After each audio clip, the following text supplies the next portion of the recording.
चलिए नेक्स्ट आगे बढ़ते हैं हम लोग कुछ इस तरीके से। आप लोग जो सामने देख रहे हैं कैरेक्टरिस्टिक्स ऑफ आपके सामने दिया हुआ है। Characteristics of chemical reactions, chemical reaction का कैरेक्टरिस्टिक्स पढ़ना है। कैरेक्टरिस्टिक्स में 5 कैरेक्टरिस्टिक्स आता है। केमिकल रिएक्शन इस चैप्टर को आगे बढ़ा रहे हैं हम लोग, जिसमें मैनली रूप से 5 कैरेक्टरिस्टिक्स है। उसकी विशेषताएं, नंबर 1 इवोल्यूशन ऑफ गैस, बारी बारी से डेल किया जाएगा। Number 1 evolution of gas, number 2 formation of precipitate, number 3 change in colour, number 4 change in temperature, number 5 change in state. ये क्या कैरेक्टरिस्टिक्स है उसको हम लोग डील करते हैं। एक्सप्लेनेशन में फर्स्ट आया evolution of gas, evolution of gas, और लिखा हुआ है some chemical reactions are characterized by the evolution of gas.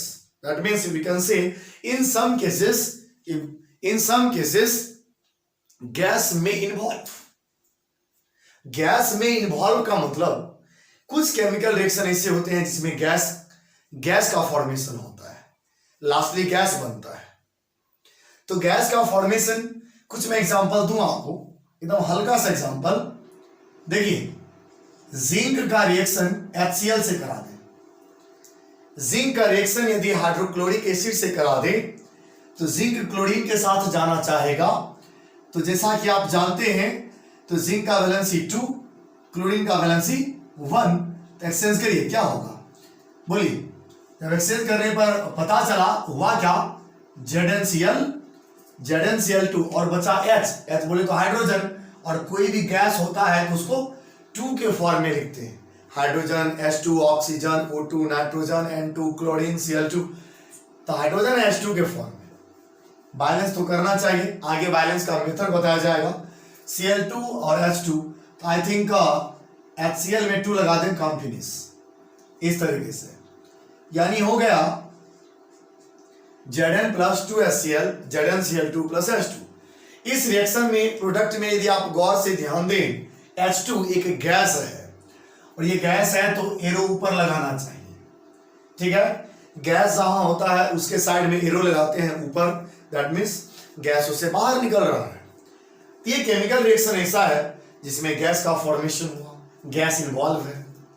तो हम ये नहीं कहेंगे कि हर एक केमिकल रिएक्शन में गैस इन्वॉल्व होता ही है, लेकिन सम केमिकल रिएक्शंस, कुछ रिएक्शंस ऐसे होते हैं जिसमें गैस का भी फॉर्मेशन होता है।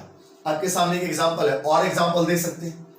मानकर चलिए जिंक का रिएक्शन H2SO4 के साथ करा दें, सल्फ्यूरिक एसिड के साथ कराना चाहे तो क्या होगा, जिंक सल्फेट के साथ जाएगा, जिंक का वैलेंसी 2, सल्फेट का 2।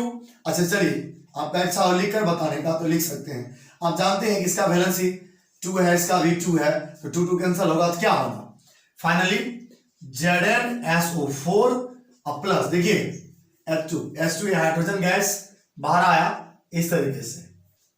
और भी लिख सकते हैं जैसा कि आप केमिकल रिएक्शन के फर्स्ट एग्जांपल में लिखे हुए थे, CaCO3 को यदि हीट किया जाए तो हीट करने पर होगा calcium oxide plus carbon dioxide, यहां भी तो गैस रिलीज हुआ।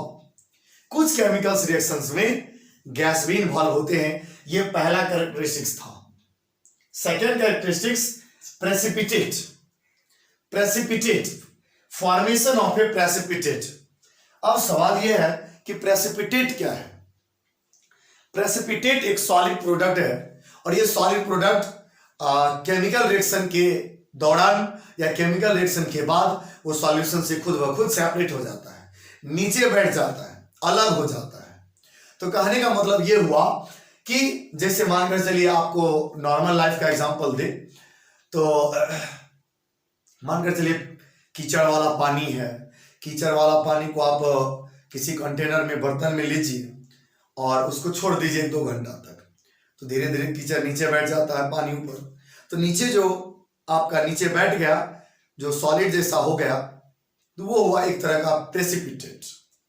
या रात में यदि चूना पत्थर समझते होंगे, तो चूना पत्थर समझते होंगे, उसको यदि पानी में डाल दिया जाए तो पानी में डालने के बाद क्या होता है, और उसको रात भर यदि छोड़ दिया जाए, शाम में डाल दें, रात भर छोड़ दें और सुबह देखें, और सुबह देखते हैं तो वो जितना भी है आपका प्रोडक्ट, सॉलिड प्रोडक्ट नीचे बैठ जाता है, पानी ऊपर रहता है।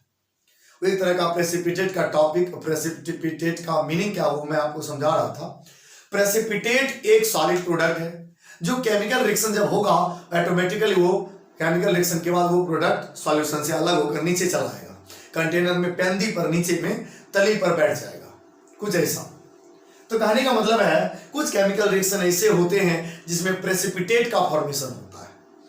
Some chemical reactions are characterised by the formation of a precipitate, या in other word we can say in some cases in some chemical reaction a precipitate may be involve, या a precipitate may be formed, या precipitate बन सकता है, precipitate भी बनता है कुछ केमिकल रिएक्शन में।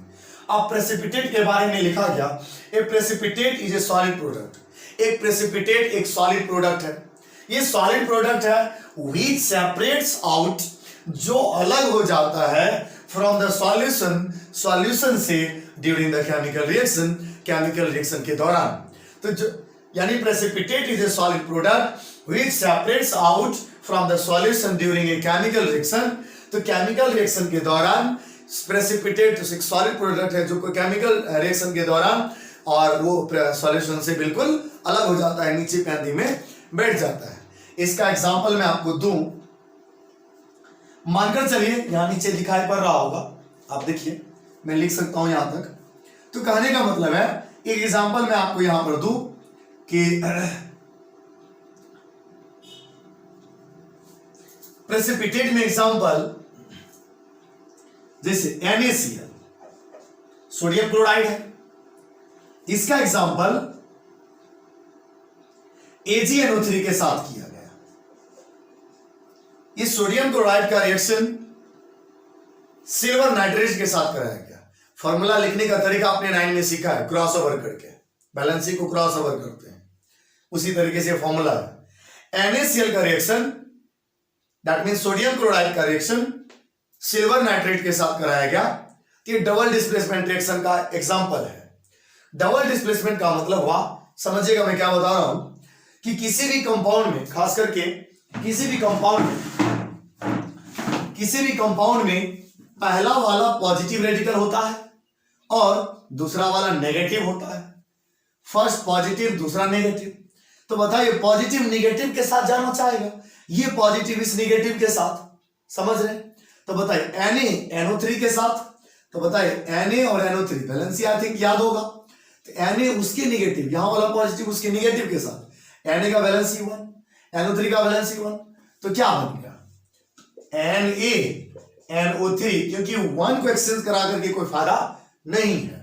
अब आपके पास बचता है Ag के Cl के साथ, AgCl, Ag का बैलेंस ही 1, Cl का बैलेंस ही 1, और जब हम लोग एक्सचेंज कराएंगे तो 1 1, तो क्या हुआ प्लस AgCl, कुछ इस तरीके से। तो ये रिएक्शन ऐसा रिएक्शन है इसमें हुआ क्या है कि AgCl का फॉर्मेशन हुआ और सिल्वर नाइट्रेट का फॉर्मेशन हुआ।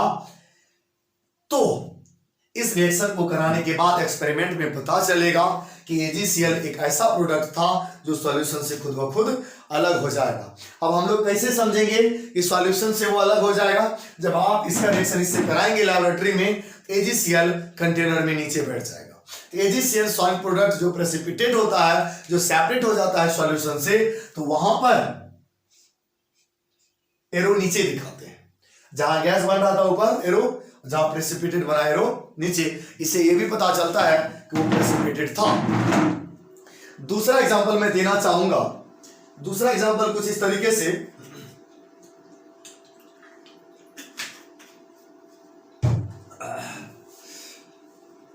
मानकर चलिए सेकेंड एग्जांपल में आइए, बेरियम क्लोराइड का रिएक्शन, बेरियम का बैलेंस 2 है, क्लोरीन का 1, एक्सचेंज होकर BaCl2 बना है। H2SO4 के साथ जब कराएंगे आप, दैट मीन सल्फ्यूरिक एसिड। अब आप बताइए बेरियम ये सल्फेट के साथ जाना चाहेगा, इसका पॉजिटिव उसके नेगेटिव के साथ, तो डबल डबल डिस्प्लेस हो रहा था, ये उसका वो उसका, यानी आपस में रेडिकल्स का एक्सचेंज है, ये तो डबल डिस्प्लेसमेंट होता है जो आगे पढ़ेंगे। तो बेरियम सल्फेट के साथ जाएगा बेरियम सल्फेट, दोनों का वैलेंसी 2, आपको रेडिकल्स तो याद होगा अच्छे तरीके से वैलेंसी के साथ, तो 2 2 कैंसिल हो गया, 1 1 एक्सचेंज कराइए, तो क्या हो गया barium sulphate BaSO4 plus hydrogen है क्लोरीन है, हाइड्रोजन है क्लोरीन है, तो दोनों का वैलेंसी 1 1 एक्सचेंज कराइए, तो क्या बना प्लस HCl। इस रिएक्शन में कराने के बाद पता चलता है कंटेनर में बेरियम सल्फेट नीचे आ गया है, दैट मीन सेपरेट हो गया है, और इसलिए बेरियम सल्फेट प्रेसिपिटेट होता है। अब आप ये सोच रहे होंगे कि सर आप तो कह देते हैं बेरियम सल्फेट प्रेसिपिटेट है, हम लोग कैसे कहेंगे बेरियम सल्फेट प्रेसिपिटेट बना, HCl क्यों नहीं बना? तो कहने का मतलब ये एक्सपेरिमेंट है, आप लेबोरेटरी में चलिए, वहां एक्सपेरिमेंट कराएंगे तो बेरियम सल्फेट क्या हो गया, वहां पर प्रेसिपिटेट बनेगा। और ऐसे देखकर तो बताना बहुत मुश्किल है, लेकिन उसके बगल में एरो लगा रहता है और उससे हम लोग समझ जाते हैं वो क्या है कि प्रेसिपिटेट है। जो हम लोग ये पढ़ाई पढ़ रहे हैं ये प्रैक्टिकल नहीं है, ये थ्योरेटिकल है, अर्थात हिंदी में कहें ये प्रायोगिक नहीं है, सैद्धांतिक है। सैद्धांतिक पढ़ाई में सिर्फ यहाँ पर जो बताया जाता है वो सिर्फ आपको भरोसा करना होगा कि ऐसा होता है। अगर आपको सच्चाई जानना है तो आपको लेबोरेटरी में साथ में चलना पड़ेगा और वहां पर एक्सपेरिमेंट कराना पड़ेगा। तो कहने का मतलब है कि हाँ, ये हमसे सबको समझ आ जाता है कि बेरियम सल्फेट जहां भी रिएक्शन कराने के बाद बेरियम सल्फेट का फॉर्मेशन हुआ होगा, और ये बेरियम सल्फेट जो है प्रेसिपिटेट ही बना। ये बार बार बनाने के बाद ये चीज ध्यान में आ जाता है कि बेरियम सल्फेट और AgCl ये सभी क्या है, प्रेसिपिटेट है, जो सॉल्यूशन से बिल्कुल सेपरेट हो जाएगा। अभी तक हम लोग मात्र 2 कैरेक्टरिस्टिक्स पढ़े, 2 कैरेक्टरिस्टिक्स वैसे 5 कैरेक्टरिस्टिक्स, जिसमें हम लोग पढ़ते हैं evolution of gas, formation of precipitate, change in colour, change in temperature, change in state. इसमें 2 टॉपिक पढ़ा गया, इवोल्यूशन ऑफ गैस और formation of precipitate. Evolution of gas का मतलब है कुछ रिएक्शंस ऐसे होते हैं जिसमें गैस का फॉर्मेशन होता है। एग्जांपल भी दिया गया, मेटल का रिएक्शन जब एसिड से कराते हैं तो हाइड्रोजन गैस निकलता है, ये रूल है जो मेटल्स नॉन मेटल्स या एसिड बेस में आप पढ़ेंगे। और यहाँ पर किसी मेटल कार्बोनेट को यदि हीट किया जाए in the absence of air, वहां CO2 गैस का फॉर्मेशन, कार्बन डाइऑक्साइड गैस का फॉर्मेशन होता है। अर्थात कुछ केमिकल रिएक्शंस ऐसे होते हैं जिसमें गैस का भी फॉर्मेशन होता है। ये पहला कैरेक्टरिस्टिक था। दूसरा, फॉर्मेशन ऑफ प्रेसिपिटेट। अब यहां शब्द है प्रेसिपिटेट, तो प्रेसिपिटेट एक सॉलिड प्रोडक्ट है जो ड्यूरिंग केमिकल रिएक्शन वो सॉल्यूशन से खुद ब खुद अलग हो जाता है, सेपरेट हो जाता है, नीचे बैठ जाता है तली में। यानी कुछ केमिकल रिएक्शन ऐसे हैं जिसमें प्रेसिपिटेट का फॉर्मेशन होता है। तो कहने का मतलब है सोडियम क्लोराइड का रिएक्शन जब AgNO3 that means silver nitrate के साथ कराया गया तो सोडियम नाइट्रेट और सिल्वर क्लोराइड का फॉर्मेशन हुआ, और ये सिल्वर क्लोराइड खुद ब खुद सॉल्यूशन से सेपरेट हो जाएगा, इसलिए ये प्रेसिपिटेट है। और वहां पर ये नीचे दिखाएंगे, गैस में ऊपर दिखा रहे थे। बेरियम क्लोराइड का रिएक्शन जब सल्फ्यूरिक एसिड से साथ कराया गया तो बेरियम सल्फेट और HCl का फॉर्मेशन हुआ। तो कहने का मतलब है कि बेरियम सल्फेट खुद ब खुद सॉल्यूशन से अलग होकर नीचे बैठ जाएगा, तो ये आपका प्रेसिपिटेट होगा। और यहाँ पर एरो नीचे दिखाएंगे और HCl तो साथ में बना है जो सॉल्यूशन होगा। तो कहने का मतलब है कि पहला गैस का फॉर्मेशन, दूसरा प्रेसिपिटेट। आगे हम लोग पढ़ेंगे कुछ केमिकल रिएक्शन है जिसमें कलर चेंज होता है, टेम्परेचर चेंज होता है, स्टेट चेंज होता है, लेकिन इसको आप अच्छे से नोट करेंगे, रिवाइज करेंगे। अभी भी आपके पास समय है, यदि रेडिकल्स याद नहीं किए हैं तो याद कर लीजिए, नहीं तो वो दशा उड़ेगा जो कि आप अंदाजा नहीं लगा सकते। यानी वैसा स्थिति ना आए, वैसी स्थिति हम आने ही नहीं दें, उसके लिए हम लोग पहले से कमर कस के रखेंगे, पहले से तैयार रखेंगे। फिलहाल आप इसको रिवाइज करेंगे। थैंक यू, धन्यवाद एंड शुक्रिया।